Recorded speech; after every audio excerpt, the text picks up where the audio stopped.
आज देश बहुत मुश्किल हालात से गुजर रहा है। ऐसा हाल है, न कोई वकील, न कोई दलील, न कोई कार्रवाई और सीधे जेल। और शायद कलयुग का अमृत काल इसी को कहते हैं कि आप बिना पूछे, बिना कोई कार्रवाई किए हुए लोगों में जेल में डालते हो। ये मैं उमर खालिद की बात नहीं कर रही हूँ जो पिछले 2 साल से जेल में है।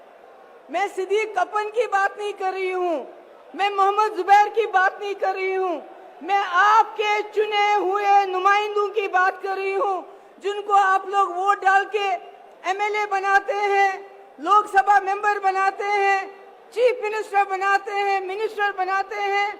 कैसे उनपे करप्शन के चार्जेस लगा के बिना कोई वकालत के, बिना कोई कार्रवाई के जेल में डाला जाता है।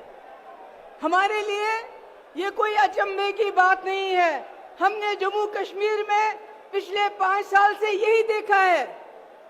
हमारे हजारों की तादाद में नौजवान, मैं, फारूक साहब, उमर अब्दुल्ला साहब, पूर्व मुख्यमंत्री, तीनों को बंद कर दिया गया और देश को बताया गया कि हम देश हित में कर रहे हैं। जब आप संविधान का उल्लंघन करते हैं, जब आप कानून का उल्लंघन करते हैं, वो देशभक्ति नहीं, देशद्रोही होता है। जो संविधान का उल्लंघन करेगा वो देशद्रोही है। आज जम्मू कश्मीर एक लेबोरेटरी बना है, वहां टेस्टिंग होती है, फिर आपके साथ वही होता है। केजरीवाल जी का क्या कसूर, हेमंत सोरेन जी का क्या कसूर?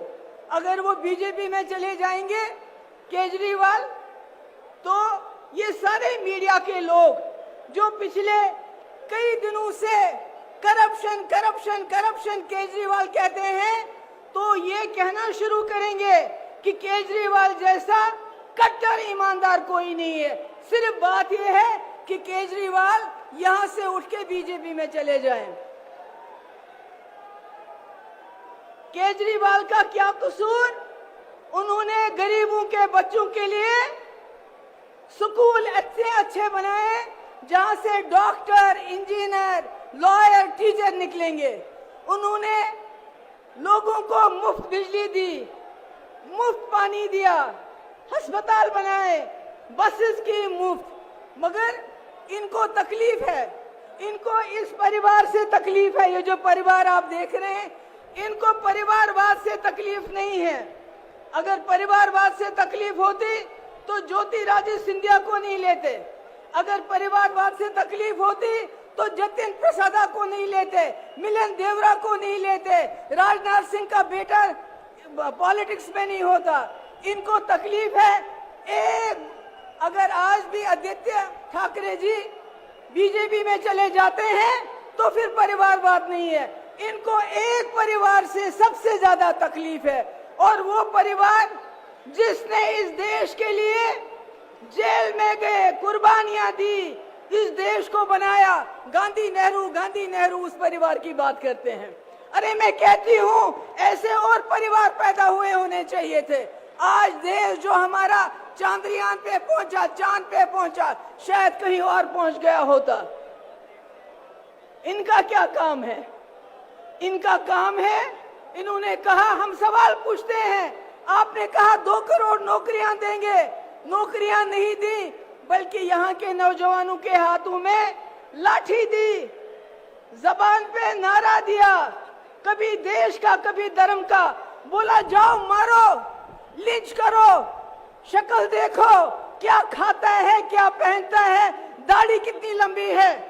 इन्होंने नौजवानों का अपराधीकरण किया, उनको दंगाई बनाया, कहा तुम दंगे करो, तुमको जेल नहीं भेजेंगे, मगर हमसे नौकरी का हिसाब मत मांगो, हमसे 2 करोड़ नौकरियों का हिसाब मत मांगो।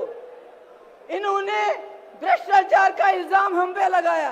अरे चंदा चोरी में जितना भ्रष्टाचार इन लोगों ने किया, पिछले 75 साल में हमारे मुल्क में इतना भ्रष्टाचार कभी नहीं हुआ है। ईडी के जरिए वसूली की, इन्होंने इनकम टैक्स के लिए जरिए वसूली की।